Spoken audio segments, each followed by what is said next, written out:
Hello and welcome to another episode of Commentary Corner. And today we're at Cookstown 100 for the weekend. And joining me is the wonderful, some people might talk about us, the beautiful Jason Statham stunned up. Captain Insano. Yeah, apparently so. Himself, apparently. Yeah. Ryan Whitehall. How are you, buddy? Yeah, good, mate. Yeah, it's good to see you. It's nice to be here, finally. Unlike Dom Herbertson, that said I was going on chasing the racing for the last 6 months. I'm joking. Oh, no, we're not as high profile. No, I'm happy to be here, mate. Yeah. No, it's bang on. It is exciting. It's good. Yeah, you're today. Yeah. I know. Yeah, over the Wow. moon, really. What on earth? I literally don't know where. I thought I'd go all right on it, Yeah. just because it's a little bit quicker, like out the corners, and the 600 maybe. It probably, it's a bit old hack now, really, compared to a lot of the stuff that's out there. But like you say, just point and squirt, don't you, on the big bikes? They are terrifying. They are absolutely terrifying. Round here. Yeah, Round here definitely. on a big bike is. It's hard to work. wire your head into it. Everyone goes on about TT and stuff like that, which would be crazy as well. Mm-hmm. But this is one side of the road for the TT, isn't it? You know, most of it. Yeah. The TT's like, well, it's still nuts as well, but yeah, just to have. It's just like a wee warm up, isn't it? Yeah, definitely, yeah. What is it, 2.1 mile? 2.1, I think. Right, Yeah. And when you think about, how quick you do that in still, I don't know what the average speed is around here, but I should know. yeah. Can't remember. Yeah, that's it. That's the sort of knowledge you should have. It's sort of. Is it 90 odd, 95? Yeah, I think so. Yeah, but 95 mile an hour around here on roads that you'd normally do 20. Yeah. The mountain section at the TT, you do 80 mile an hour on there in a car any day of the week, wouldn't you? Really? Yeah, no problem. No, yeah, that's it. But And round here, like you're averaging 95, whatever mile an hour. yeah. I don't know if I am, but First gear someone quarter. is. Oh, you're not far away. Yeah, I'm not sure. Eighth Eighth place on the Superbike. Your first time on it. Well, I was a bit pissed off because I come in and I thought to myself, because I was racing with some geezer on a Suzuki, and we were having a. Do you know who it was? Sam Johnson, I think. Yeah. No, Sam. Huh? Yeah, he was starting in the second row because he farted about in the wet, but. Oh, he sandbagged, did Yeah, he does that a lot, Sam. Sam enjoys a good sandbagging session. Sam the sandbagger. Yeah, and then just whoop me, and it's worse when you don't even get someone past you. You don't even get like at least then you can be like, oh, fair enough. But, I know. Bruce Anstey did it at Northwest one year, and everyone kicked off. And the Grand Prix. Yeah, Done he's the like Grand my Prix, idol as well, so maybe I should just copy him. Oh, there's some sandbaggers out there. Yeah. The problem is with it's corrected time. Yeah. So was it 10 seconds? 10 seconds. So somebody from the back can win the race. William Dunlop got caught out you got as to well. explain it. Yeah. So someone from the back could end up winning the race. Yeah, that's it. Yeah. So it's and I mean, that just shows the level that people like Bruce. I don't know when he did it, but it shows the level he's at because it's not. That's part of the regulations, isn't it? If I don't know if that actually was what he did, but. But I'd never use my brain like that. I don't know how people. That's what separates people like him from people like me and you. And maybe. Well, you, not me. You won more than I did. Yeah, I'm a retiree. Yeah, seems to be going pretty well for you. I don't know about that. I don't think they do it on purpose, but No, I don't know. That's just what I heard. I heard that was like a technique that they tried out to do it and won the race, and everyone was like, "Oh no!" But I'm like, "It's the rules, mate." Like, I'd say a few people. Yeah, it's the rules. I at the can end of the day. name at least 5 people who do it on purpose. Yeah. The top boy likes Anstey and all. Yeah. They Dun- normally just Dunlop, qualify. I don't think they they would do it, they you wouldn't know. do it. But I think it was just like a one-off thing, and Yeah. everyone was like kicking. When I heard about it, it was you shouldn't do that, and I'm like, well, it's part of the bloody. It's if it's in the regulations, they're there to show. get used. Do you know what I mean? Yeah. like you should do it. When I raced my dad, I always said, "See if you were just 1 second, slower, you could have qualified in the back row." Yeah, and yeah. I'm like, And have a clear track. how am I Why meant would to you know not that? do that? Whenever Yeah. you I don't have that choice though. I'm not like, I'm going to choose a second. I'm just like, the whole Yeah, I'm but you're like not thinking strategy when I'm doing 140 mile an hour up some country lane.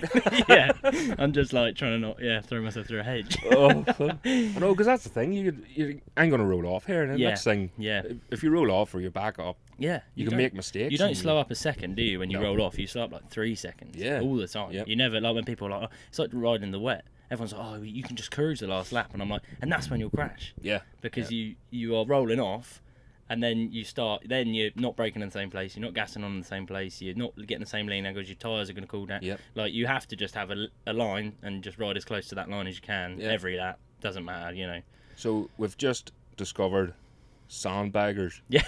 are the most perfect riders. They are. on the Yeah, planet. I feel bad because I didn't want that to come across like I was slagging Bruce out. He's like my absolute idol. Oh, he's like my absolutely favourite fantastic, rider of all time. And as a person, I mean, what he's been through, oh mate, what a boy, isn't he? Like, I was Ballymena Bike Show. yeah, I was talking to him, did a quick wee interview. yeah. Bruce doesn't like talking. No. And tried my best. I said to him a couple of times, I says, look, right, we're going to do a wee podcast. Would you be interested? And Bruce never says yes or no. It's like, and he looks around him, and then he just says, aye. And that's it. Yeah. Just like a wee creak from And has he been on then? No, not yet. No. I wanted to get you on first. Yeah, I was going to say, get me on first so I can just write him off. And he'll hate me forever. He's definitely not coming back No, on. no, well, he might come on to defend himself. Bruce Anstey's a sandbagger, and everyone will be coming up with a paddock letting my tyres down. He's like loved by everyone as well, isn't he? Like, I know, mate, yeah. he is. He's one of the few racers that I just always thought genuinely in it for just for as a racing thing. Like, I know most people are really in the road racing, but you know, he didn't care about fame or anything at all, did he? Like when he was, like, well, I don't know, is he still competing or is he retired now? Yeah. You know, you look at me like you know more about that than I know a wee bit more, but I can't say. Oh, okay. Thanks, mate. No, but You tell me off air. we could maybe just add I'll tell you a secret about someone I heard today at the BSB paddock. Oh? Yeah. Really? Yeah, I'm not saying on it, but it it is pretty good. I mean, it's the juiciest gossip I've heard since. Really? Yeah, it's good. It's good. I think I might know what Yeah, you're talking what I'm about. talking about. Yeah. I think I know what you're talking about. Yeah, we'll just brush over that. Yeah, no, we'll Yeah, forget yeah. about that. Yeah, We can we'll edit forget that out altogether. I get in trouble. You're right off like the entire BSB paddock in one shot. I know. Jesus Christ. No, we'll not do doing that. Eurosport will be on the phone. Like Here, that, I'm looking at a job here, for fuck's sake. I want Eurosport. I don't want to be pissing them off. Pissed out of the wall for Ryan White. They were saying, I told you shouldn't have brought that wee shit on the podcast. That's sick. Oh, sorry, everyone. I didn't think this was ever going to go down this road. No. I was just blown away by it. I love paddock gossip. That's my it's favourite thing about fantastic. the racing. Like, I don't care about anything else. I just gossip about Well, it. I never, like I do, like, when I was racing, I just sat in front of the awning. Yeah. Like an old grande and just watched everybody, everyone, people watching, Oh, like, you know. mate, the characters you get in road racing is That's great. just they're different breeds of people, and they like. I wish they did do like a Netflix documentary or something I on know. some of the lads here, because They done Road Riders. Oh, I didn't see that. You don't see it? It's on Amazon. Oh, was it? Oh, I'm Jesus. episode 2, I think. Oh, are you? Yeah. Oh, why do they follow you? I don't know. I don't know, literally. Like, you picked the worst. I broke my back the year before. I bought a ZX10 that I couldn't afford an exhaust, so I made one out of a Suzuki fucking downpipe. The bike looked like shit, but it went. You know, it was a It rocket went fast ship. in a straight line. Like, And I was fucking useless on it, Yeah, so yeah. I had my neck brace. You know, the neck brace. Yeah, And all that? I think I remember all that, because then when we were in hospital together, because that's something we got to get onto, because Yes, that I was know. so funny. I know. That whole story, and then obviously, you know, I was completely. Yeah, we were fucked. I was mullered. thought You I were was pretty bad. mullered as well. I like- thought I was Yeah, bad. that's what you said when you come in. You're like, oh yeah, I thought I was having a hard day, and I'm like completely Completely mangled. Yeah, just Up in like, stirrups. Sat there like, this is not great. This is like, yeah. No, I'm not doing that again. Touch wood. Jesus, No, none of no. this is wood. It's cheap plastic. I'm only joking, Lee. Yeah, no, yeah. No. No, what were we talking about there? Completely put me Going off. off on a tangent. No, hospital was good actually. I actually enjoyed the whole experience. Yeah. Really, Belfast. In fact, where were we? Is it Belfast, yeah. international? No, that's the airport. That's the airport, you know, Thanks. about operating on the Yeah. fucking airport. Get rolled round. Jesus Christ. Doing it on one of those walkie escalators. Scalpel. And he's still back there because it's been rolling forward. Oh my god. No, what was it? Belfast? No, it's not Infirmary. That's in Doncaster. Oh, you put Royal, Belfast It's the Royal. Royal, That's it. right. Yeah. But I suppose somewhere like that, you're just gonna have the best surgeons in the world, Oh, probably, God. because they've Well- dealt with all the road races, all the sort of shit that's gone on Yeah. years back, and you know, it's all carries on, doesn't it? It's all Yeah. fractures and injuries and It's just normal. amputations. Yeah. You know yourself, the nurses and all coming. Yeah, They're like, oh, we had so and so in here Yeah, this yeah. time last year. Yeah, And yeah. I'm like, Yeah, we had John McGuinness in. I'm like, yeah, well, I'm like almost as quick as that. That's, John who? yeah. Oh, I never heard of him yet. Oh. No, it was good crack. Like they Yeah. were so good to me, and they kept us in that because you were on the same ward. We were like spinal ward, weren't we? For some reason, it was weird, wasn't it? Like really fucked up people. The mental ward Yeah, sort of thing. yeah. They put us Not in. mentally fucked up, physically fucked up. And you hear people screaming. I'm just in there like, I'm alright. You know, I Yeah. was dosed out. I was in pain, like, Aye. But You were sore. I was sore. I was really sore. That was it was good because the nurses were that's what made me want to come out here again and like live here for a few months because everyone's just so friendly. Like, they're coming in smoking vapes out the window because the nurses were doing that. Yeah, because I just said on it. Like, neither of us cared. No, they'd come in and then she was like, I'll bring you in. So she brought me one of those Nintendo, like not a DS, but before that with like all the tribal markers on the back. And she bought that, and I played it like, for like a solid 10 minutes before I got bored of it. But it was that's a racer's mentality. Yeah. ADHD. Like, that's it, done now. Back to doing whatever I was doing before. Which was nothing. Which was nothing. Staring at counting the tiles on the ceiling. Yeah, and then you get to like 15 and you're like, I have to go back. One, I've had far too much morphine. I know. And then we got told off because you kept sneaking in, and then you sneaked it. And then what were we watching? Like Valencia probably Valencia MotoGP. It was because it was Armoya crashed, and that's that. Is it Valencia MotoGP? No, it wasn't Valencia. No, it was somewhere, and we watched the Moto 3, and it was like down to the wire. That's right. And then we were both like, and then someone fell off, and we were like, they were like, we were shouting the word. Then she come in, it was like, if you are gonna make too much noise. You have to leave. I was like, fuck, I felt like a sneaky, dirty couple or something going in, sneaking into your room. Yeah, maybe, yeah. If we wind back, when was that? 21, yeah. 21, yeah. So it was still sort of, COVID was still fresh. Like, yeah, and they told us off about that as well. Oh, they did? Yeah. But it was too, we were in our own wee bubble. I didn't care. Like, as if the euthanist was like, do you think it's really appropriate you should be racing motorbikes during COVID? And I was like, oh, give it a rest, mate. Like, just concentrate on not killing me. Oh, look at me, for fuck's sake. I'm crippled, lying on the bed. Yeah, I've got 2 broken legs, and now I've got you. I know, moaning about a cold. Yeah, moaning that someone's got a cold somewhere in the world, and now I've got to deal with that. But no, I suppose she has got a point. You had an awful crash, like, it was bad. Yeah. That was scary, like. Yeah. And was that because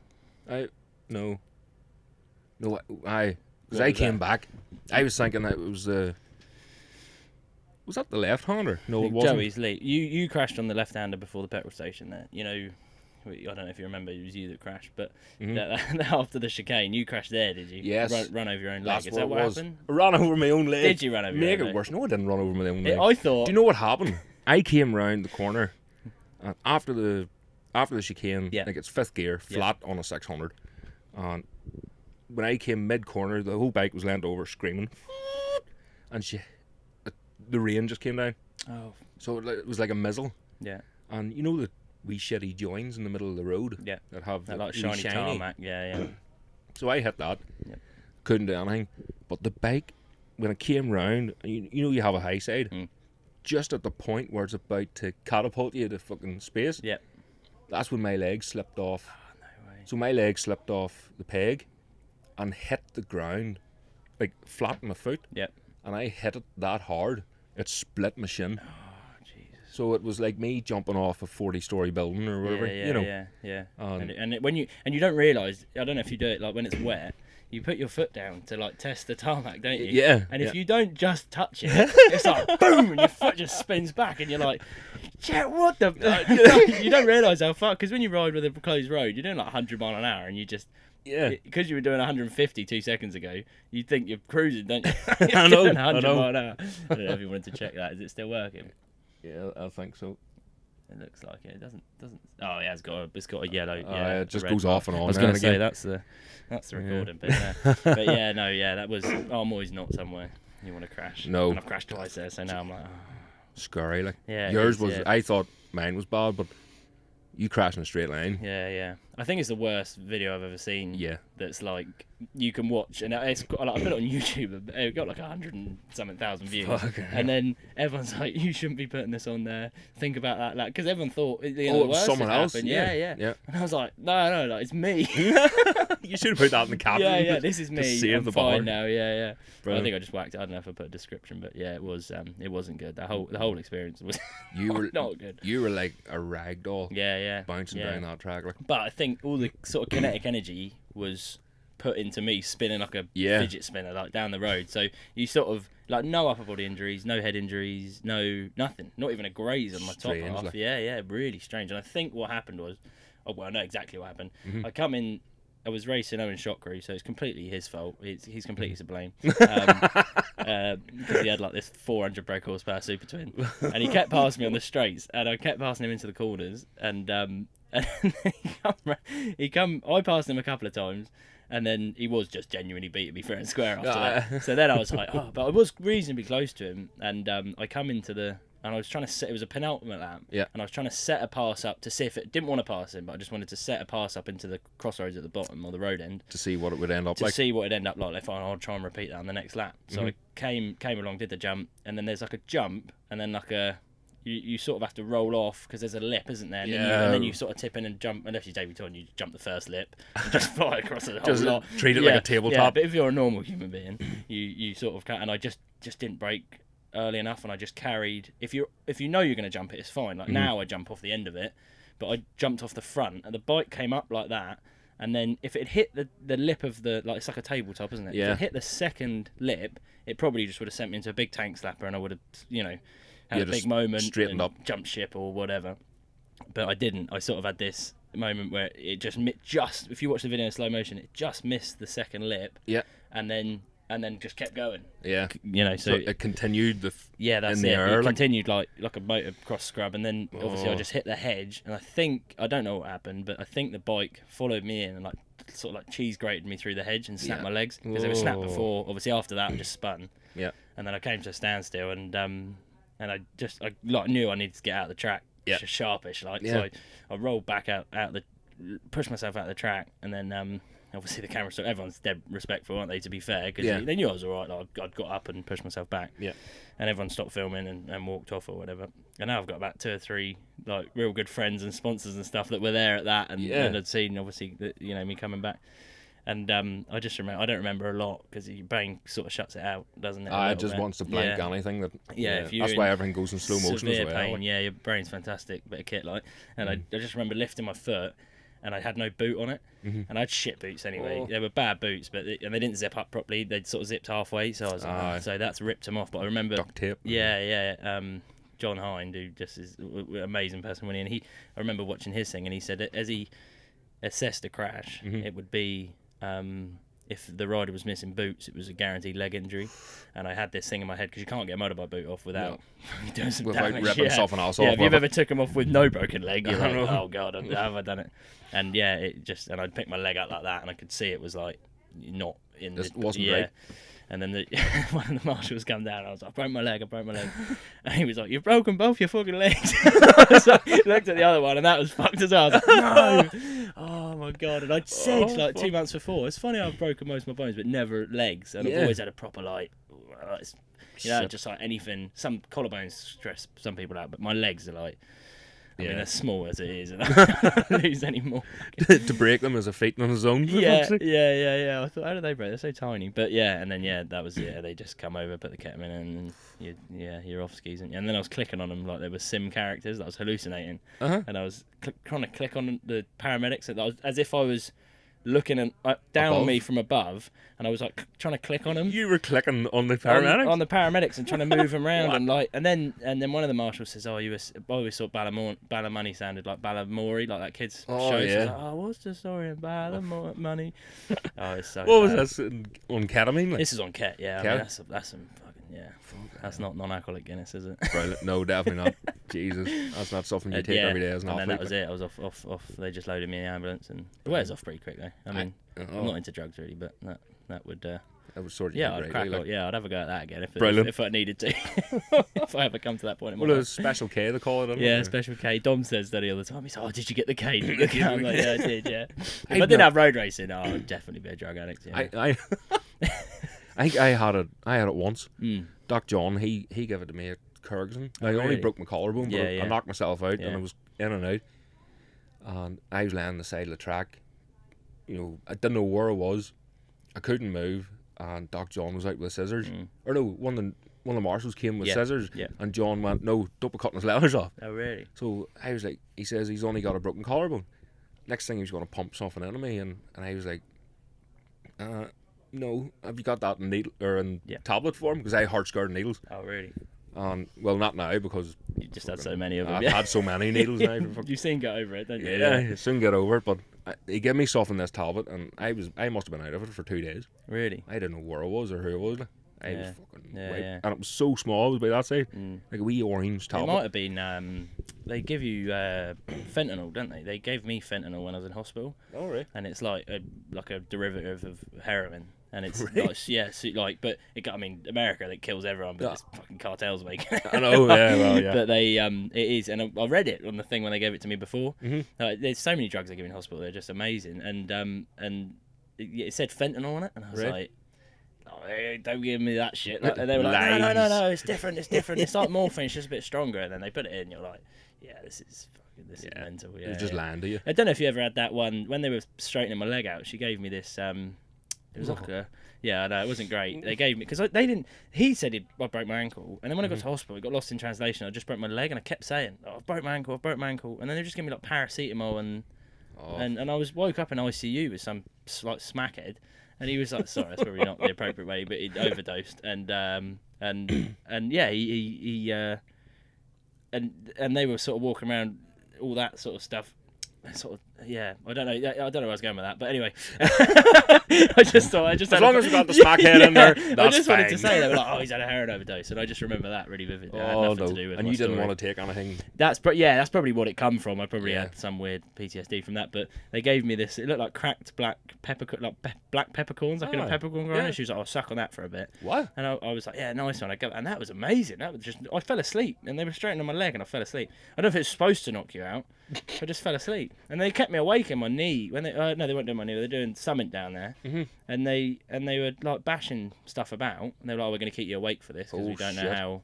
One of the operations. Is that like the chisel and the mallet? Yeah, and I fell asleep during that as well. Like they just, my brain must be so susceptible to like just drugs. Yeah, boredom. Yeah. Maybe that's what it is. Yeah, you spend all day doing this, and I don't put fuck all on my body really. So other than a bit of beer, like so, when they give it to you, I'm just like, yeah, see you later, orbit. Absolute rocket ship. Yeah, brother. Yeah, it wasn't good.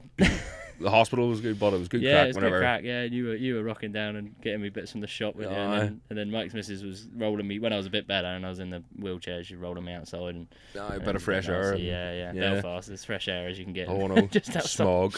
Yeah, smog. Yeah, it's just crackhead. Concrete. It's like smog. Crackhead. Yeah, and I'm out there. I sound like a real like judgmental person. I'm not. I don't blame anyone for becoming addicted to drugs. But yeah, has that stopped? No, I'm just making double check. I really.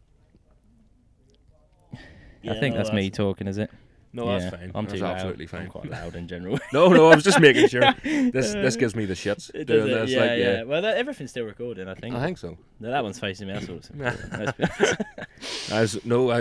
I was up at 6 o'clock this morning. Yeah. I said that when you come over. I thought, jeez, that's like hard. Being a commentator, like just being able to. I watched a podcast, really interesting one with Dom and I don't know if it was Corner or whoever it was, but and they had mate off Matt Eurosport. Is it Matt someone?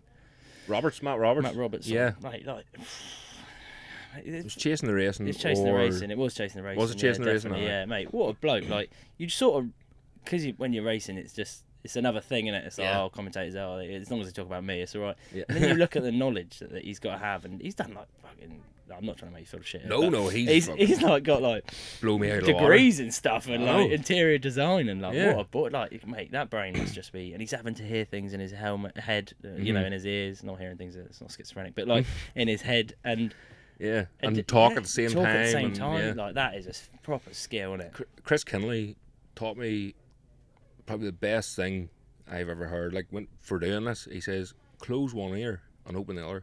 What, like as in? Because when we got the earpiece in, so you're talking, and listening to someone giving you instructions at the same time. That's nuts, huh? Whenever I first started doing this, that blew my mind. Like, I was like, fuck that, and I ended up just turning the radio off or take the earpiece out. Yeah, and then people were like shouting my name. What are you doing? Look at the radio. So I had to force myself to learn that. And Chris says, close one ear and open the other. Really? I was like, fuck, that's good. Yeah.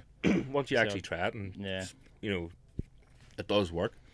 I can't even walk and listen to music. I just fall over. I literally have the most single track brain ever. I'm just like, the beat drops, on the floor. Yeah, I'm working on the bikes and someone's like, Ryan, what time are you out? And I'm just like, I can't actually do two things at once. So just like shut up for like 30 seconds or so. And then I'm not replying to him. And like George does it. My mate George as well. Spanners for me. Shout out to George Richards, my best friend. I wish you could get me on here with that bloke. Is another Matt Roberts.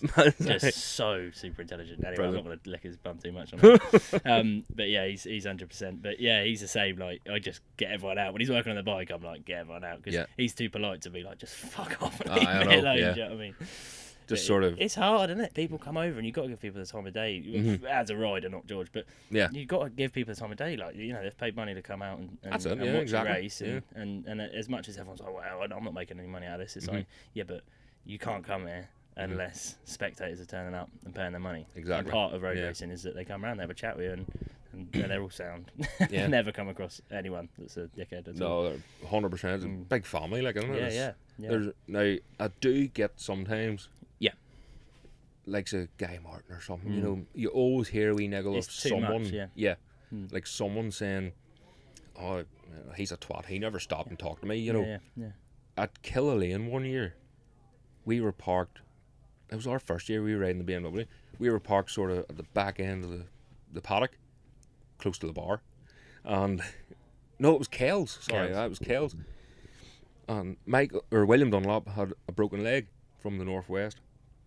That roundabout, that crash at the roundabout, So he had his leg all cast, and I was riding for Wilson Craig, and we were just waiting to go out. I think we've finished. The last race was coming on. So William, he was going to do the flag, and it took him 45 minutes to move from here to the front lad fan. 3 yards, 45 minutes. It's a testament to what Dunlop's mean to you know that was Dunlop you were talking about. William, and that's that, you know, and it is a testament to who they are, isn't it, really, especially the Dunlops. Like, Guy's got the TV stuff and things like that, but when you look back at any of them, like when you speak, the thing that explained the Dunlops to me the most was I was sat in Joey's bar with, it was when Michael won the Supersport TT. And it was I think it's a midday week, and obviously I don't know what was going on. I was working. Last year, the 130. Last year, last year, sorry. No, sorry. Yeah, last year, the 130. 131. Yeah, and I was sat in there, and I was sat in with, is it Julie Dunlop? Yeah, I feel bad not remembering that, but I'm crap with names. I'm just so bad with names. So I was sat in there with her and Derek, this bloke called Derek that I think was a photographer for him at some stage. Right, McWhorter maybe? Yeah, I'm not sure. Yeah, I think it was. Yeah, lovely bloke. Like, and we were just sat in Joey's watching this, and it was just us three in there, like, because people are working, you know, it's, you know, and I was watching it on the telly, and I was just chatting to him. And the stories he's coming out, like they were saying, they would go racing and they'd just pull over at the side of the road on the way to one of these Eastern European sort of road races. That's and they'd just have a tarp along the top of two vans, you know, and just having a drink and making some fucking boiled potatoes or whatever. And brilliant. He said some people would stop and lift up and be like, oh, how's it going? You know, and they weren't Indian, but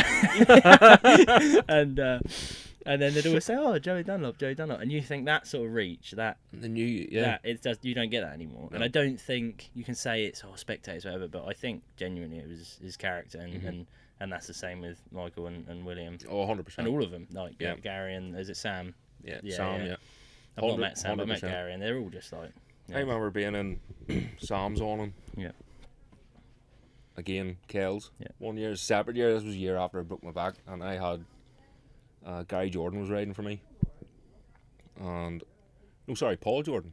Gary's riding today. That's his brother. Paul Jordan was riding my 650. I thought it was the same bloke. I always get so confused. I see him and I'm like, they're identical, aren't they? It's like a dodgy £5 note, and you're just like, I recognise you, and then you just don't look like what I think you look like. And then you see Paul Jordan actual, and you're like.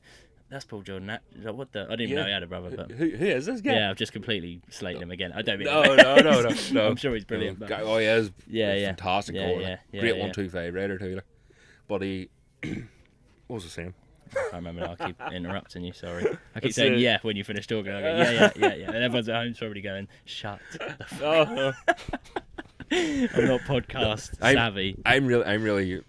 I find it hard to keep things going in my head. I do. I did that earlier. We were talking about splurt it out. Yeah, you know? Smack it. I was like, oh, I don't even know what I was going about. I just wanted to go on about Smackers. But yeah, what we were talking about, I remember. I'll run this podcast. is the Dunlops. Yes. Yeah. And Sam. Sam, I was in his awning at Kells, and I was, went in.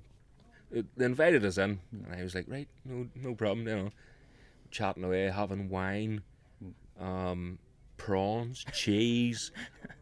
You want to see this? Like, it was fit for a king. Really? There was fucking lobsters and everything, and I was like, oh my god, sushi.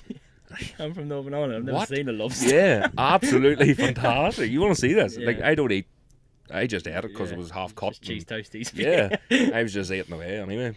I don't like seafood at all, but I was hungry because it was blocked, basically. Yeah. And then they just kept feeding me more. It was a Saturday then. Yeah, they just kept feeding me more red wine.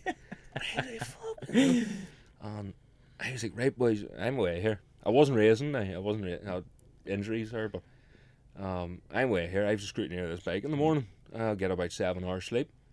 Open the awning, daylight. Boys walking past, brushing their teeth, and fucking. I was like, what? Yeah, I've got to go and race a bike in 3 hours. And then I opened again, and I says, boys, it's daylight out here. And none of them believed me. They were like, no. Oh well. Next thing, Sam comes out of the back of the lorry with the van with the leathers on, ready for scrutineer, and I was like, mate, oh my. It's just so good. It was just such a good night. Yeah. We lost track of time altogether. And that's the thing, like when you go, well, I went in Joey's the first few times, and you always just feel awkward anyway, because you just think they're like, oh, they're going to think I'm just like a fanboy and I'm just coming out here bucket listing. And I am a fanboy. I'm not bucket listing, but I am, like, and I just sit and look at the levers and it's almost like mythical status, because I never had the opportunity to meet any of and I didn't even watch it when I was younger. I didn't even get into road racing until I was like 19, so I didn't even know Joey existed until I was late. So I'm having all that sort of thing now. Whereas most people learn about it when they're sort of like 8, 9, and they're really Joey young, or William or Michael. Now I'm like, Michael walks past me, I'm like, who's that? Yeah, and everyone does. Yeah, and everyone's like, get a grip. We see him all the time, and I'm like, no, I don't. I'm a massive fan. And then I've got his mobile number on my phone. So I needed a head gasket. Someone was like, just give Michael a ring, and I was like, no, I'm not gonna ring Michael Dunlop. Oh hi, I'm a massive fan. Hey, my bike's mister. blown up. Can you help me, please? Yeah. And I'll pay whatever you want. I love you. He's also terrifying. He does, yeah. He's a scary him, looking bloke. yeah. Like, he's cool though. He's cool. When he's Talking to him he's at the last awards on, night, he's 100%. Absolutely. Yeah. And everyone he says do the anything same. to help Everyone anyone. says the same. Yeah. My mate, so we did the Manx. Anthony O'Carroll was like, yeah, I've just been out with Michael, like doing laps. And I was like, no, you weren't. Yeah, no, you weren't. He was like, no, I was. He just takes, if you ask him politely, and you're involved with it. I mean, he's not just going to take some random geezer out, is he? But you just took a wee bitchy jealous fit, didn't you? Yeah, I did. Yeah, I was like, well, I went out with Dom Herbertson. I got to go out with Dom Herbertson. It was great. But then he said, I went out with Michael Dunlop. And no offense, Dom. Like, I want to go out with Michael Dunlop next. Yeah. It's Michael Dunlop. Yeah, to prefer to Dom, I thought he had Michael today. Yeah. I'm just getting some Guinness Zero here. Thanks, mate. Cheers. Oh, nice. Thanks, buddy. Sponsored by Guinness Zero. That's it now. I'm off the sauce. Yeah. Yeah. Wow. You Till behaving tomorrow yourself? night. Yeah, I'll go down Joey's tomorrow. I just I don't actually know. Oh, you if I have want to it. go to Tastes Joy's whenever you're here now. like, tastes like piss. It just tricks you. And I think my dad said he got a hangover from non-alcoholic beer the other night at my race. Really? Yeah, we had like a night at the races to raise some money. Oh, he might have been spiked. Yeah, you're not going to drink one of them. No, I am. No, I'm a man. Fine. One. That was a low blow. This could go down very well for you, probably, or a disaster. What, drinking Guinness from a tin. Yeah. Drinking non-alcoholic I've kind of Guinness? Just because of where we are. Yeah. I kind of just accepted my fate now with Northern Ireland, because being English is you're fucked anyway. Yeah, so it doesn't matter. And it's very friendly. You get fucked quite friendly, but it's a friendly fuck. Yeah, it's a friendly fuck. It's very gentle. No, they do, like, everywhere I go, they're so nice, and then they just give me shit constantly. And I worked in a bar. I work at the Bayview Hotel. Shout out to Bayview. And they were like literally, I just turn up at work, and the nicest people ever. Honestly, I'd never felt. And it's everywhere you go over here. Everyone's just so polite and respect, and they are back home, but there it's just a different level. Like, people are so bloody respectful. I think a lot of people don't. Sometimes they don't get us. You know, it's our sense of humour. Yeah. It's the crack. What they say is the crack. You know. It is what it is. What's the crack? Or like, I know a lot of Australians that would come over. Yeah. And they don't get our humour at all. Or we go over there and they're like, funny enough, He's an a Australian over there in the shop up the road there. He was dead sound geezer. Oh. He was telling me about vapes, but we would get just jibbing at him and just not got it at all. And then you feel like I know, then, don't you? because they look at you like you've two heads. It's just they don't get the crack. No, really, no, you know? and the Americans are the same. They're the friendliest race of other than when they're like nuking people, but they're like the friendliest race of people ever. Not military, not the government, but No. But they're, again, and I've met a bloke earlier, and he was American, and I said, I said it was a stab at me because he said, this bloke's American. I was like, I could tell because your teeth are pointing in the same direction, and then they had these gay sunglasses on as well, and I was like, yeah, I could tell. So I was giving him like a bit of, and he did take it. He was better back and throw. Yeah. And I think if you come over here with the attitude of like, oh yeah, I'm gonna, anyone that says anything to me, I'm gonna slap it, like, which you're never gonna do.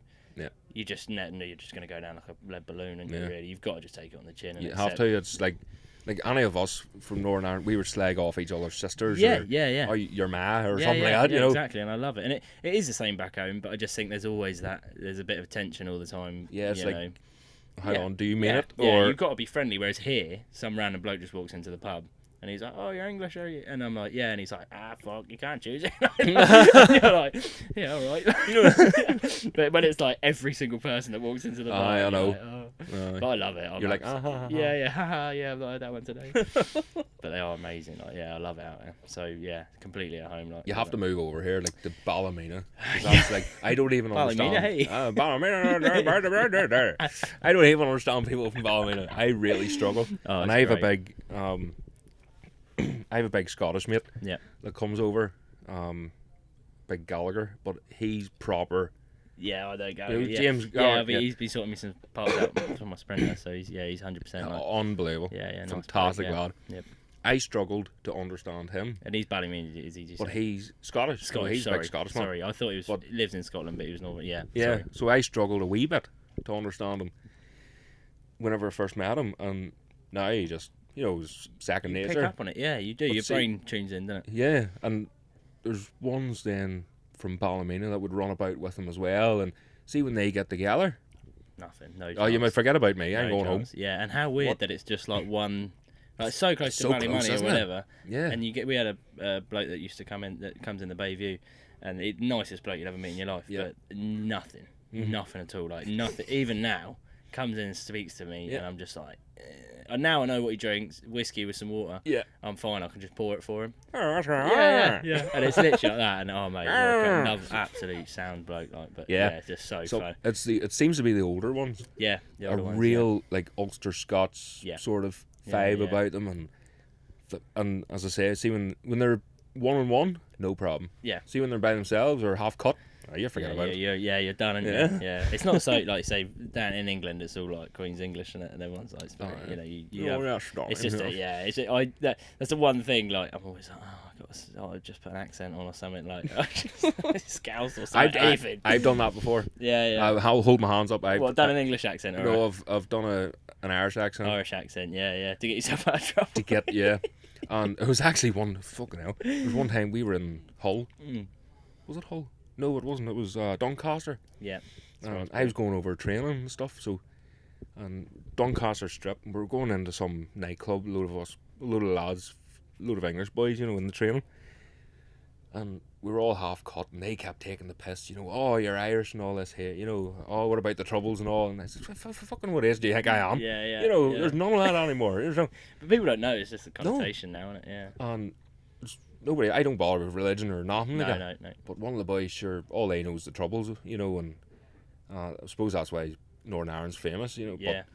But we were going into this nightclub, and now they have nightclubs with cameras and a big screen, and some of them scan you, and you have to hold. If you walked in, it just pinged up. Like. Oh fuck yeah!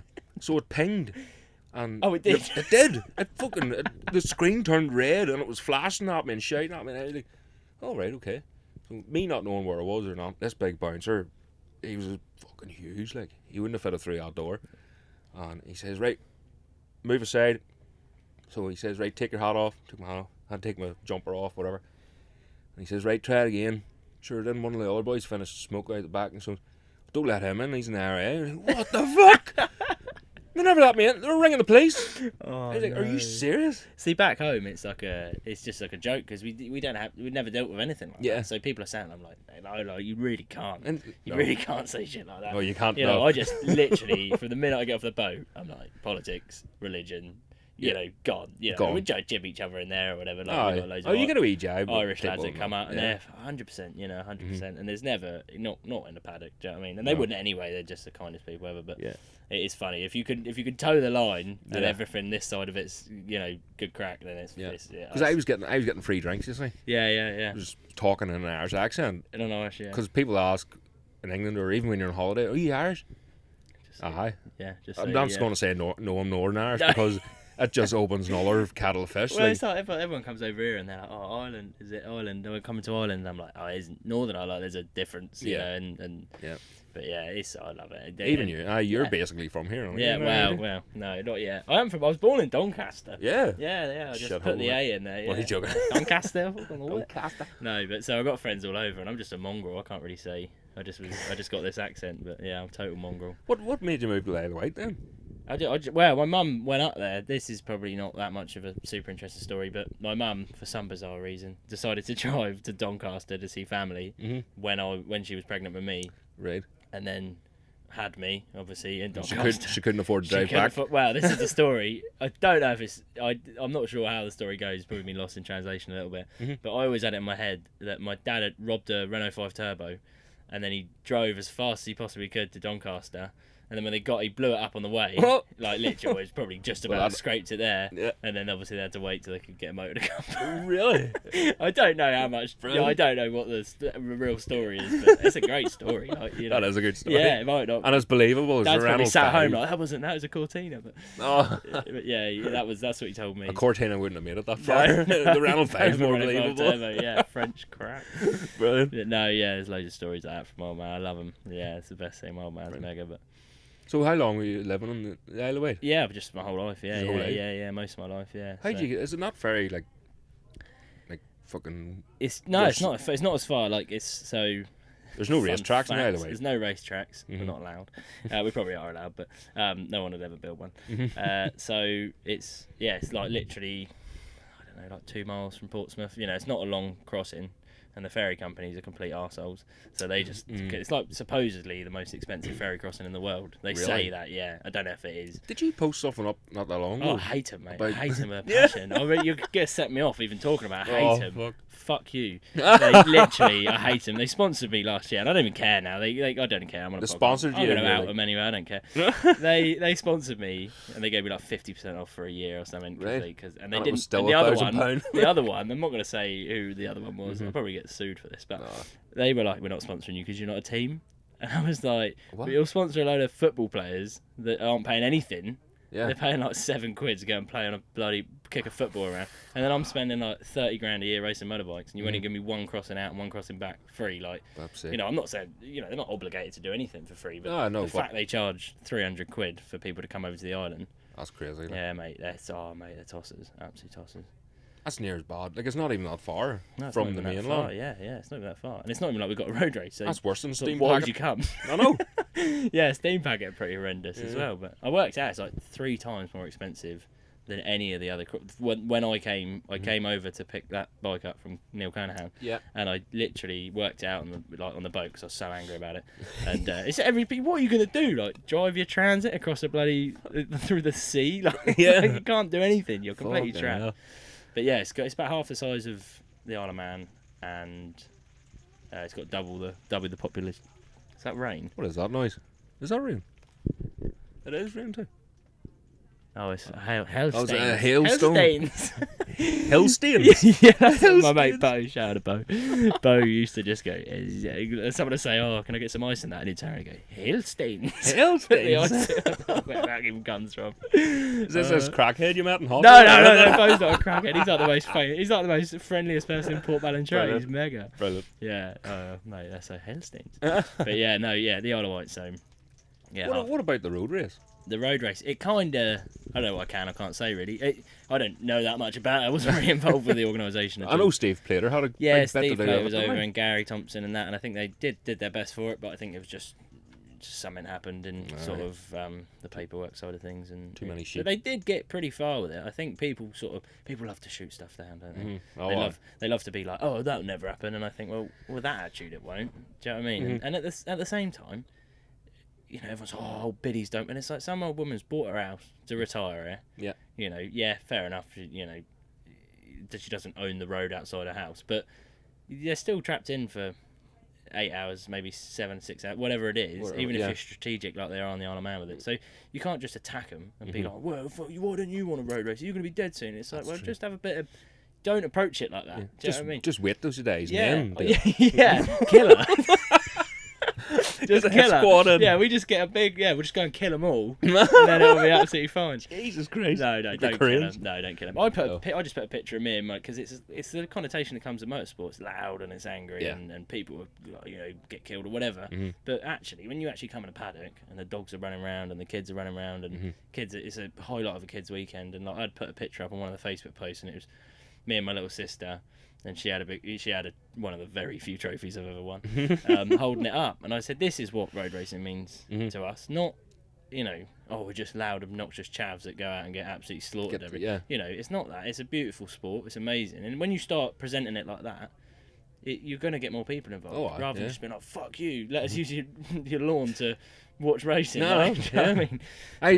I say that, I would say that to the wife, you know, with my wee man, he's 5 years old now, so in around that age, you know, he's getting interested. He loves jumping bikes, motocross bikes, and he loves the baby bikes, the mini motos.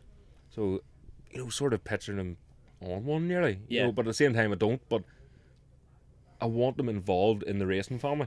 Yeah, and it's a great place to grow up. You know, I would have loved to have grown up in this environment. You know, and now I do have the opportunity, and I'm so proud that my mum and my dad are coming. Like, my dad's coming to Isle Moy, which is just the best road race on the planet. You know, it's great. And my mum came last year, and it explains to them why we do it. It's not, I just want to go really fast in a straight line and hopefully not crash. It's the whole environment. It's amazing. I love road racing, and I always will. You know, everything about it. Atmosphere is something else. Like, I grew up in the pram. You know, my Uncle Trevor raced, and my dad, like, he cable tied me to the fucking tow bar of the van. You know, on the pram. I was locked in the pram, and he went away. Trevor raced, came back. Yeah, and everybody looked after everybody. Yeah, and it's a great place to grow. And outside of that, in my life now, I can't imagine. I live this like crazy double life, like that I just fucking say like, see you later to my job, and I'm like, hey, have me back if you want me. You're Isle of Wight, ran Whitehall. Yeah. Northern Ireland, some captain and fucking Insano. English bloke, yeah. But I do, and I come out, and it's just, you walk up in the paddock, and you just straight away, like, we'll see each other, and you just it's great. It's so good, and from the minute it starts to the minute it ends, and I just think I'm never going to stop road racing. No. Never, not unless I'm physically unable to, or I don't even care if I just go bankrupt and then get another passport, open a load more bank accounts, get a load more credit cards. Yeah, don't care. I literally don't care. An Irish passport. Yeah. Oh, I can call you Aloysius. Aloysius Whitehall. That an Irish name? That's your Irish name. I don't know. Seamus. It sounds like an Irish name. I don't know. I don't actually know any Irish names. Aloysius. Aloysius. I don't even know how you listening to this called that. If someone is listening to this called Aloysius, name. Please. that has actually turned off. That's turned off. That's fine. Well, not worry. That one's probably turned off as well. Yeah, that's alright. We'll just crack on. We're going we're alright, I think. anyway. That's alright. It'll be on Spotify too. Someone's just staring at a blank screen now called Aloysius. These fucking bastards. Jesus Christ. If your screen is blank, your battery's dead, not ours. Yeah, that's your phone. You got a problem with your phone. Yeah. By Samsung. Yeah, take it to one of those dodgy little phone shops on the M25. FixYourScreen.com. I don't. They're definitely a front for drug dealing, aren't they? Oh no, it is. 100%. It has to be a cleaning It's got to job. be. No one's ever in there. I've never thought I'm going to buy a phone or a phone case. They don't even sell phones. They sell cases. They sell cases, and they just get bigger and bigger and I'm bigger. going to drive up the M6 to get a phone case, and I'm going to drive home again. And rather than order it from eBay for £2.20, like they're definitely a front for drug. I think that. Like, what other places? What do I say? Oh, there's a place in Godshill where I live on the Isle of Wight. Godshill. I don't live like there. Godzilla. Godzilla, not Godzilla. Like God's on the hill, apparently. God's There's a church on a hill, I think. Right, okay. I don't really know what's called that. Very fake, isn't he? Yeah, I don't know what it is. It's a pretty shit place. But it's I grew up there and had a great childhood. And there's a shop around the corner that sells literally just teddy bears. Really? Like just That's a bit creepy. I think they just sell teddy bears. I've never been in there. I've never seen anyone in there other than like the foreigners that come over and creepy. sort of walk in there. But I never see anyone walk out. Mm-hmm. And they're lovely too. I think they're two old people. I guess I can't imagine any kids running a teddy bear shop. But and I always think like they're drug dealers. They've got to be. Yeah. They've got to be drug dealers. Just teddy bears full of cocaine. Yeah, probably. Some child comes in, visit in the Isle of Wight, spends £1,500 on a boat to go and get a fucking bear full of cocaine. There's a bloke scratching his neck with a teddy bear, and you're like, he's smuggling drugs. It's a good front though. It is. Yeah. It is a good front. I don't know. Cameras for eyes. There's got to be. It's got to be. But well, maybe it's not. Maybe I've just completely written off someone's life work. Yeah, probably. Yeah. Teddy bear salesman. Don't buy teddy bears in the Isle of Wight. I'm a teddy bear salesman. Jesus Christ. We're all right. We literally keep going off road racing. We go road racing for about 20 minutes. Not even that, like 20 seconds, and then it's a tandem smuggling coke and teddy bears. Yeah. I mean, whatever you're into, mate. I don't know how we got that. No, I don't know. We'll have to rewind. But right, we'll go back to road racing. Yeah, sorry. You can ask some more questions. I just go off on these tangents. I bad. I'll probably remember myself like a right twat. Sorry. I can't even. Right, where were we? Right, we've done Armoy. Yeah. We've done. Do you ever do Tandragee? Yeah, I did Tandragee. What do you think of Tandragee? The best road race in the world, yeah. You say that about Armoy. I say that, too. Yeah, okay, all right, no need to pick me up. It is, no, okay, yeah, let me, if I had to put it in, like, top 5, I'd say Armoy is the best overall. It's just the organisational side of it, the start money, the 10 grand they give me to turn up. No, I'm joking. But if you do want to give me 10 grand to turn up, feel free. You'll turn up twice. I'll turn up twice, yeah, and I'll even do one of those cool crashes I did over Joey's. I'm not actually gonna say that. That's probably oh fuck no. They're just everything about Armoy is just like it's just so good. And then, but from track's perspective, Tandragee it's got to be out there. Amazing, just complete lunacy. Dundrod? Never did it. No. Never ever did it. You missed out. Yeah. This is all the 5 road races I've ever done. That's where I'm all in that top 5. No, I like them all. Like the Southern's pretty bloody mental on it. Yeah. But Tandragee is just awesome. It's just and awesome. It's one of the few places you go where it genuinely is terrifying. Like even the Isle of Man's not. It's scary, but it's huge, isn't it? The roads are massive, and from I don't know. Pottermore Hill is fun and it's fast, but you're never really that scared because you just hitting your apex. So, yeah, and you got time to think. You come out of the petrol station there and up towards Ballagary, and then you've got DJs, isn't you? And all that is all just big corners, but you're prepping for them. You're like, right, I've got a late. Hit the apex, out right now, I've got time to gather my thoughts. Whereas Tandragee, it's like, snap your chain, snap your belly pan, I've gone through a head. Like, you just like constantly, I'm in the gutter now I'm out of the gutter, and then and someone's broken down and I can't see it. And I've lost my screen. Yeah, I've lost my screen, and my bike, and you get back in and you're just like, this is horrendous. I don't want to go. Where does it go shaking? Yeah. So I had the same thing today, right? That one round here, I just thought, this is. What am I even doing it? That's a different hour. You're quicker on the 600. Was I? Yeah. Quite the 600. Yeah. Just because I got time to breathe. Yeah, I got time to think. That R1 is just like pulling the arms out of you, going down all of them. You see me hit that water when I at top, mate. It's like lock stop. Lock stop. Dom did the same thing. Did he? Yeah. I'm sure he did a bit faster than me, but I just wanted to I just kept on it. Yeah. I backed it, but the traction control on that's amazing, and I just kept on it, and it was just like. Yeah, it just pulls itself out of it, but you let off. You ain't gonna get your 8th place that you want. I'm willing to. I'm gonna take it to the limit for 8th. And I thought I was coming 5th. I come in and then they told someone else. And they were like, no, 5th, and I was like, I must be 6th. And then I heard someone else say, you're 7th. And I'm like, to another bloke. I was like, I'm definitely 5th, 6th. And then I come in, they're like 8th. I was like, great, thanks. That's amazing. But that result is amazing. Yeah, but for someone happy with that. To think that you were 5th or something, and then to be told no, actually you were 8th, mate. Yeah, it's a bit of a kick in the nuts, isn't it? But I'm still over the middle, top 10. And unreal. I think You know, it's the grids now at the very, very top. You just have to think, wow, I'm always comparing it to somewhere like the Northwest or something, but I'd love to go to the Northwest and get like a top 15 or something like that. It'd just be a dream come true for me. Because if you can look at going top 15. Yeah, well, yeah, maybe I'll have to do a track day or something, but I don't know. Take some performance enhancing drugs. Yeah. Something, anything to make blood transfusions. Yeah. I just need to just morph myself into Ian Hutchinson and be like, I'm really happy to be here. He's amazing. He is amazing. Yeah, he's cool, mate. But that's inspiration for us, isn't it? When you look at what he's come through and come back. And so quiet too. Oh yeah, and just everyone I think people sort of write off as soon as someone's not finishing on the podium religiously. Yeah, they write him off, and it's actually like, no, this bloke's like he's just coming back. He's on his way. Yeah, he's on his way, and he will be up there. He will be up there. There was an era. It was like. It was the Ian Hutchinson era. Yeah, it was, wasn't it? Yeah, and it was incredible. And I think when you look at the times and the bikes and the things, there's always that argument of the greatest TT rider. You know, not greatest compared to Joey, but the overall, you know, as a road racing thing. I mean, the consistency across all bikes. I don't think, he is right up there for sure. 100%. Yeah, but just bad luck. Yeah, just bad luck. Yeah, and to do it at a BSB meeting, I mean, I know.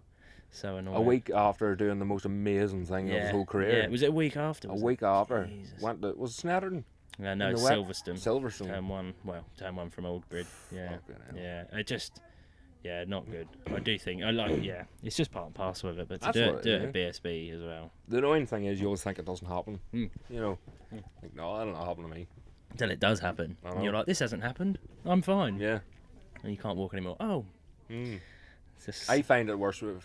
I don't know, maybe it's just me, but I always find it worse when I wasn't injured. Yeah. So I got up and turned round and my bike's sitting in 2,000 parts behind me. You know, and especially when you see an engine part. And weirdly enough, you have that kind of that thing of when you crash and you're so smashed up that you can't do anything. Like, I was in a wheelchair for like 3 months, and I was fine. Just didn't have any. Everyone's the mental aspect of it, and you do go to some dark places at like 3 o'clock in the morning. You ain't slept for like 48 hours, and you're just constant pain. And I was just robbing all my granddad's Zappane. I was going through. I did a whole bottle of Oromorph. But I was just going through the cupboard like there must be some old, like some old methamphetamine I could take or something. And I just did them out of all. There's a teddy bear. Yeah, I was living at my nan's house, and she was so good to me and really, really looking after me. And we sort of, It just now and then, but overall, I mean, you can't race, so then you don't have to worry about anything, and you don't realise how much stress racing gives you, like balancing credit cards and doing this and doing that, and trying to find sponsors, and then the bike's going wrong, and you've got to sort this. It's every time, like today, you're like, I've got to get some spacers for this wheel, and that's another 30 quid, and then this, that. Just when all you can't race, you're like, throw them in the shed and just sit in bed and play PlayStation like mint. Yeah. So I'm not afraid of it like I was before. I think I'm just I've got rose tinted goggles in it, but I look back on me being smashed up and I don't feel anything. I'm not like, I never want to go back there again. No different. Yeah, you roll the dice enough times, it'll come up again. Yeah. You know, you just. So but healthy fear of it. I don't it's not like again. You're not locking yourself in your bedroom. I'm just gonna play PlayStation for the rest of my life, and I'll be fine. You're fucking good money in it too. Yeah, well, better money than there is in this. That's for sure. That's sick. I'm just trying to claw some of it back. Over the years. Yeah. You're doing all right now, but what a way to go. I mean, that is great what you're doing, especially and it's nice as well because I don't have anything to do with these, like the old commentators. I didn't know and I've not followed because, again, I've not been in road racing. I only got into it when I was sort of 19, even watching any racing, maybe 16, watching BSB or whatever. So you never get any sort of, I'm not gay or anything, but no emotional attachment to. But now, it's cool, isn't it? I look up and I'm sticking my middle finger up to you. And you're just having a crack. And, and it is good. And to have that, I think that's where you'll excel throughout your career is because you have been part of the paddock. So you're not one of these media annoyances, you're not the BBC turning up like, put this GoPro on your bike or we're going to take you out. Like, I know. It is a bit of a, Green Light are pretty good. Like, I know who you can wind up and who you can't or who you can speak to and... I good at reading faces, who actually wants to have a conversation. He looks like he's about to fucking chop me up here. I'm not going to talk to him. That's the scariest part because you sit on the grid and you look around at the people that you're racing against and there is nothing going on inside their heads. No. You look at their eyes and it's just glazed over and you're like, have some humanity, please don't crash into me in turn 1. And they're just like savage beasts. Yeah. Foaming at the mouth, and you're like, just be nice, just like, we can all be friends, we can all race happily together. Breathing heavily, and you're like, just calm down. Like, foaming on I've the been tank. taken out twice now, and I went at Brands Hatch, and I just started from the back of the grid because it was the last race, and I just thought, I don't want to get taken out. And that's probably why I'll never do any good at road racing. But I genuinely look at people and I'm like, please, just don't crash. I don't mind. Like, it doesn't bother me if you want to pass me. I should just let people go. Yeah. And people, You want it more than me, mate. Where you go? Yeah, after you. Yeah. That's like a funny video with when William and Michael took off in the rain at the TT, and Guy Martin and Cameron Donald were all sat in a road end because they red flagged it. Yes. Michael and William are just like still at it. Yeah. And then Guy Martin's like, after you boys. And I always think that when someone comes up behind me, I'm just like, Hickey just randomly at the Northwest, he bumped in. I don't know how. He just was obviously where he's qualifying, so he just left it later. Yeah. And he bumped into me coming into that corner, and obviously, I was just riding like a pussy, but and then when he got past, it's like, same thing, like, after you boy. Brilliant. And he just like, I saw him for like one corner, and then it was gone. There's multiple funny instances at that TT because I passed Michael Rutter. He's having a problem with his R7. Really? Yeah, not through like any skill level at all. And I come up behind him, I was like, oh my god, that's Michael Rutter, like, you know, a massive fan. I wasn't saying that to him. I'm riding next, I'm a massive fan. Pull him over.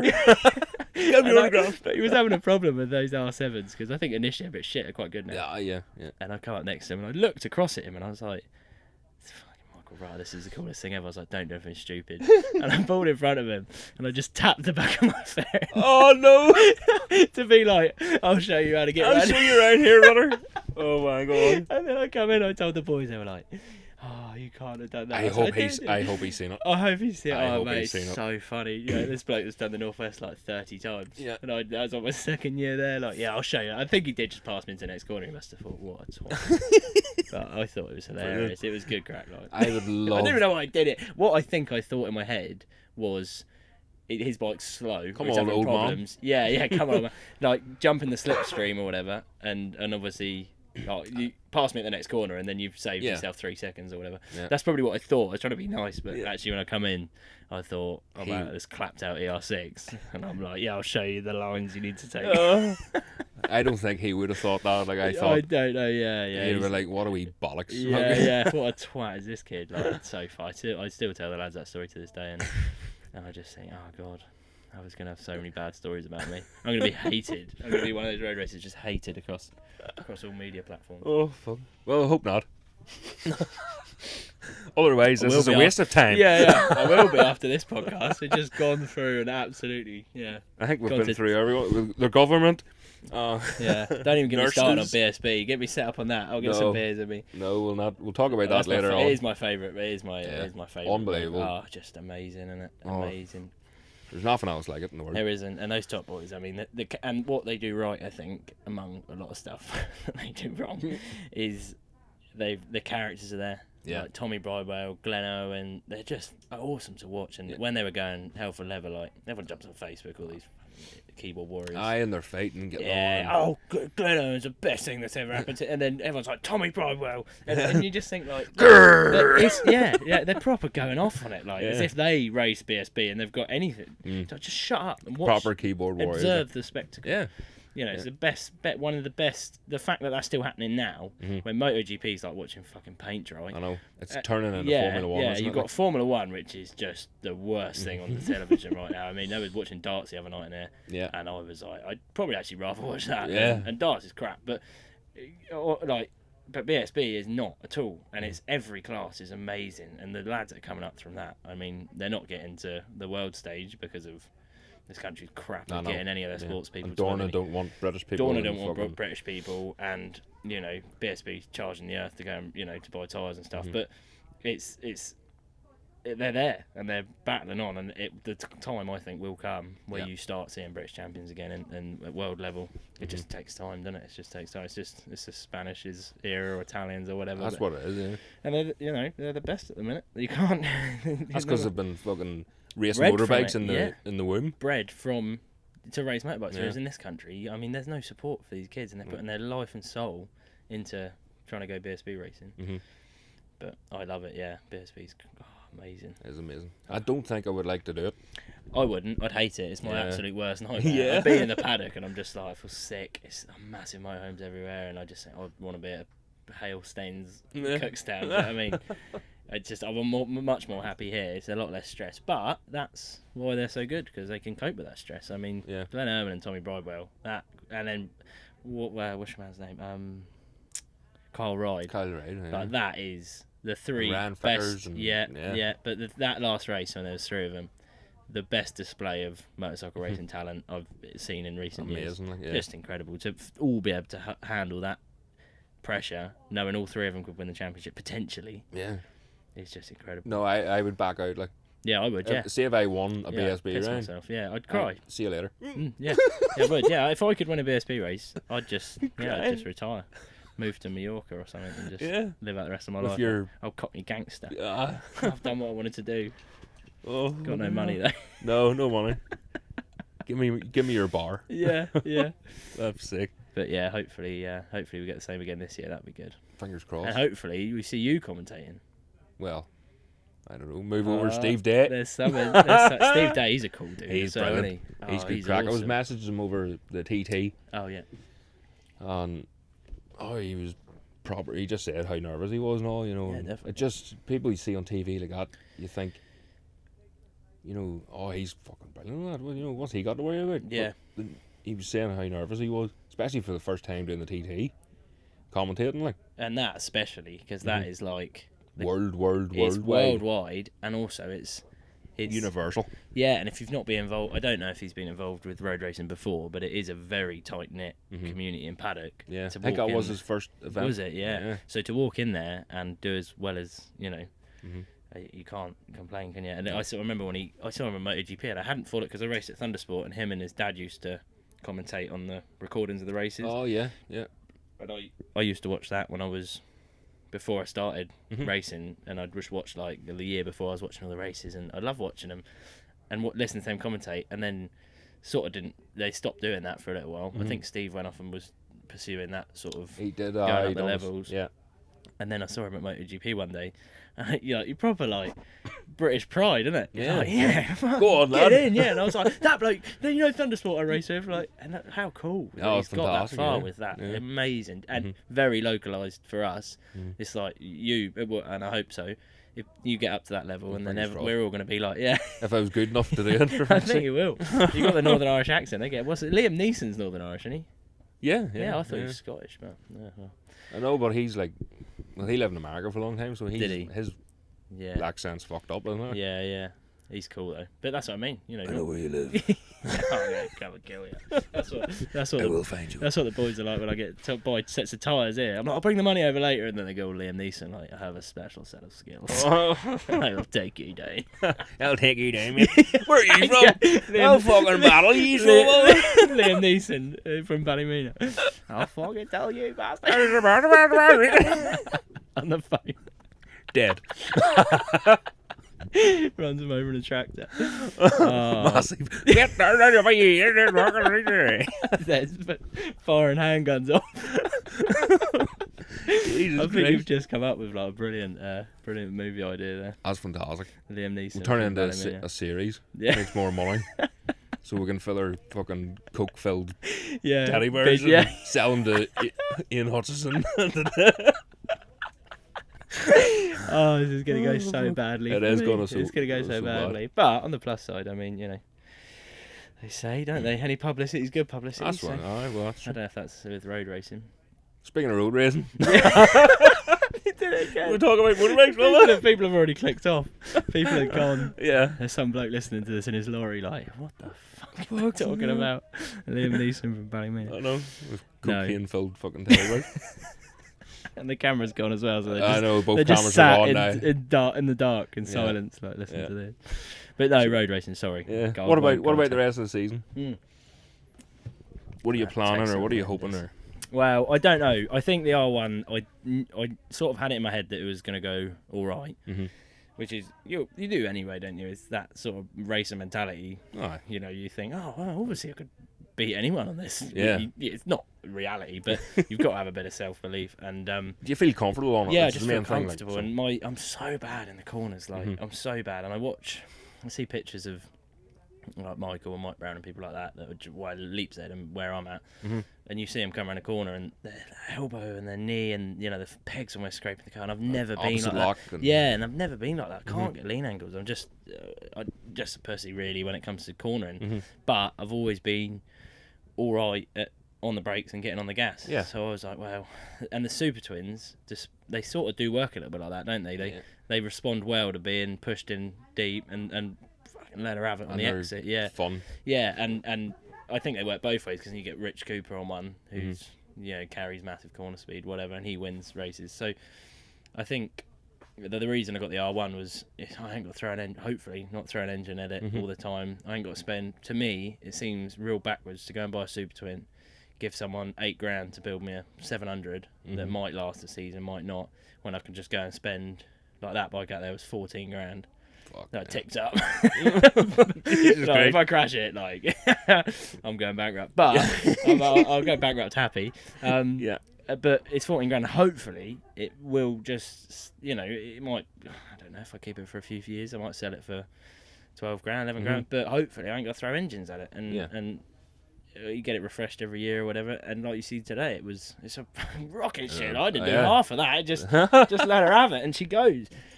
So that's the kind of thing that's a bit more. So noisy. They shouting and partying out there. Yeah, they are. But no, that's my mindset was that I'd probably be safe on this because I'm not trying to hustle a real old go around. Yeah. But then, it's just I'm just crapping the corners, so I just bought something that was fast enough to not need to Not need to do as much work. Carry loads of corner speed. It just terrifies me. Like, you see Michael and them boys, they're just different level, different breed to carry that much. I got chicken strips. Yeah, I got chicken strips on that bike out there. It's horrendous. I know, I was the same. Road racing, short circuits not so bad, but road racing I was fucking leaning my body right off to feel like I was doing something. We'll just skid into a corner to get some cool photos and then and that's it. Then I'm done. I'll go home, pack up, go home. Show everyone at work, down a pub. Proper order. Look at me. Look. Something to talk about. Yeah. Well, when I qualified this morning, because that was just I only qualified where I did because it was obviously with conditions. And I sat looking at the back of my Dunlop, and I'm just constantly scanning the hedges. Like, please say there's a photographer that's going to get I know. of me Before Michael Dunlop disappears. Yeah. He left. I was wondering, and you had a pinch yourself moment. You're like, yeah. I'm Michael Dunlop here. I know. I don't deserve it. But that's fine. And then he like potted around on the first lap for a bit. And then I was like, I'm going to pass him because I got to. And then he just like the Battlestar Galactica, where it just turns into a little pinprick and a sparkle. And he's like, he's the hyperdrive. Yeah, he was like, I'm all right now. See ya. Well, good. I was after you, boys. Mario Kart or something. Yeah. Oh, mate, them boys are just. Something different. Oh, mate. I know people are looking at it from a spectator point of view, and them seeing Davey jumping Armoy or Michael winning like that, the TT, but being on track with them is just you have respect for them watching, and most people aren't fortunate enough to be in our position where we've actually followed them for one corner, but they are just different breeds of people, and they're so amazing. It's hard to compute too. It is. How? Because I feel like I'm fucking doing the old Rossi on the limit. Yeah, on the limit, and then this boy comes around you planted. Yeah. Just like, see you later. Just sitting, looking behind him and fucking sound. Madness. But, different breed of humans. Unreal. Does scare me thinking. I don't even want to go out tomorrow. Now. I know. Thought about it because then I've got like. What are you doing, man? Yeah. But then we've literally just spoke about all these top boys. But you look at who's coming up now. Yeah. Jack Foley today. He was 2 seconds slower than me. On an R6. Yeah. Like an old R6 as well, not even a new one. He led the Supersport race. Just what the? Yeah. So annoying. Mad. He's so annoying. I hate him.